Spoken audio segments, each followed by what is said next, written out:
Hello, আসসালামু আলাইকুম। রসায়ন দ্বিতীয় পত্রের খুবই ইম্পর্টেন্ট একটা টপিক, সেটা হচ্ছে দ্রবণের লঘুকরণ। এই টপিকটা আমাদের ফার্স্ট পেপার, সেকেন্ড পেপার, দুই পেপারে ইউজ করতে হয়। এন্ড এখান থেকে কিন্তু প্রচুর পরিমাণে এমসিকিউ তোমার চলে আসে। এন্ড টপিকটা কিন্তু খুবই ছোট একটা টপিক। এমনকি দেখা গেছে কি এই টপিক থেকে তোমার সিকিউর গ নাম্বার মানে 3 মার্কের কোশ্চেন চলে আসছে। সো এটাকে আজকে আমরা কুইক রিভিশন করবো। দেখো, সো আমাদের টপিক নাম হচ্ছে লঘুকরণ। লঘুকরণ মানে কি, যে তোমার দ্রবণটা পাতলা হয়ে যাবে। পাতলা কখন হয়? দ্রবণের মধ্যে যখন আমি পানি অ্যাড করি। যেমন একটা চিনি শরবতের মধ্যে যদি তুমি পানি অ্যাড করতে থাকো, তাহলে ওটা কি পাতলা হয়ে যাবে না আগের থেকে? ওটাকে আমরা বলি লঘু। তার মানে দেখো, আলটিমেটলি লঘুকরণ করার জন্য কি কি কি করতে হয়? যেখানে পানি যোগ করতে হয়। কি যোগ করতে হয়েছে? পানি যোগ করতে হয়েছে। পানি যোগ করতে হয়েছে।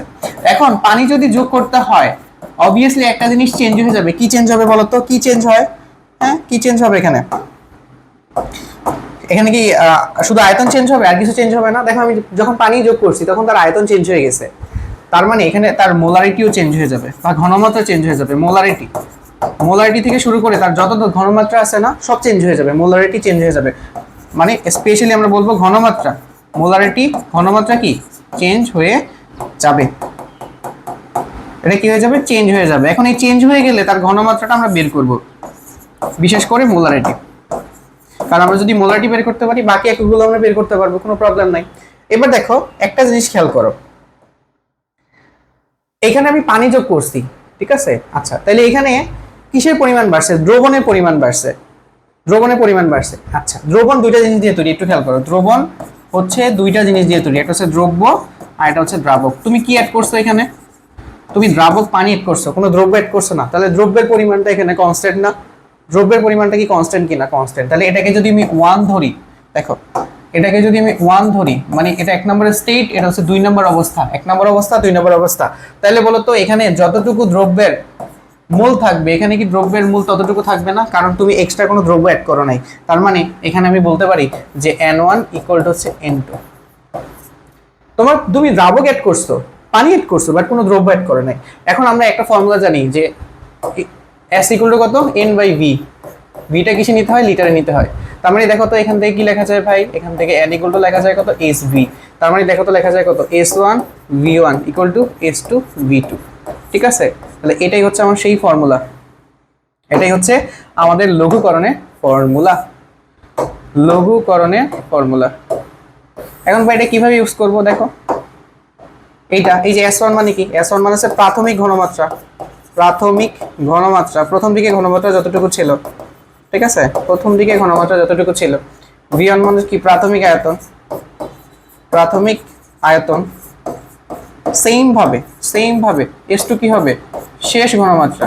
শেষ ঘনমাত্রা মানে ঘনমাত্রা যতটুকু হয়েছে, ঠিক আছে? আর এটা কি হবে? শেষ আয়তন, মানে যোগ করার ফলে যতটুকু হয়েছে, শেষ আয়তন। ওকে, এবার আসো আমরা এখান থেকে একটা ম্যাথ করলে তোমার ক্লিয়ার হয়ে যাবে। ম্যাথটা একটু খেয়াল করো। ম্যাথে বলা হয়েছে যে আমাদের 250 ml সেমিমোলার চিনো আই গেস। সেমিমোলার হবে 0.5 কে ডেসিমোলার হচ্ছে 0.1 এ কনভার্ট করছি। দেখো, মোলারিটি কমাইছি না?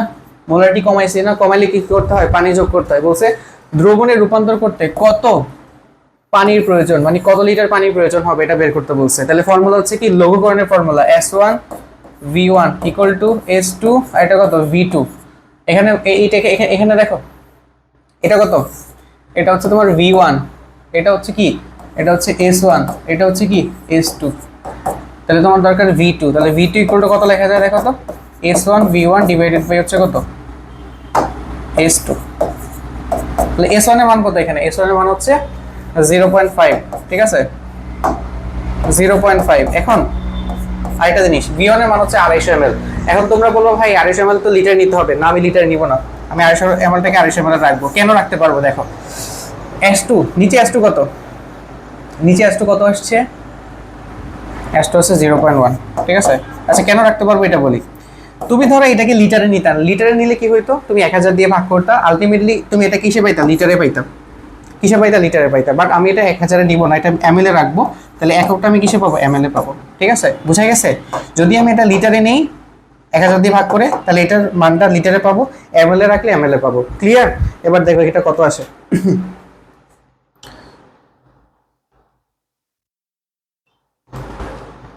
1250 ml। এটা হলো কি? শেষ আয়তন। এটা কি আয়তন? শেষ আয়তন। কিন্তু এখানে তোমার শেষ আয়তন বের করতে বলছে। এখানে বলছে কত পানির প্রয়োজন হবে, তাহলে এক্সট্রা কতটুকু পানি যোগ করছো, তাহলে পানির প্রয়োজন কতটুকু, পানির প্রয়োজন, পানির প্রয়োজন কতটুকু, পানির প্রয়োজন হবে 1250 আর আগে ছিল 250, তার মানে 1000 ml বা 1 লিটার, 1000 ml এতটুকু পানির প্রয়োজন হবে। বুঝা গেছে? ক্লিয়ার? ওকে।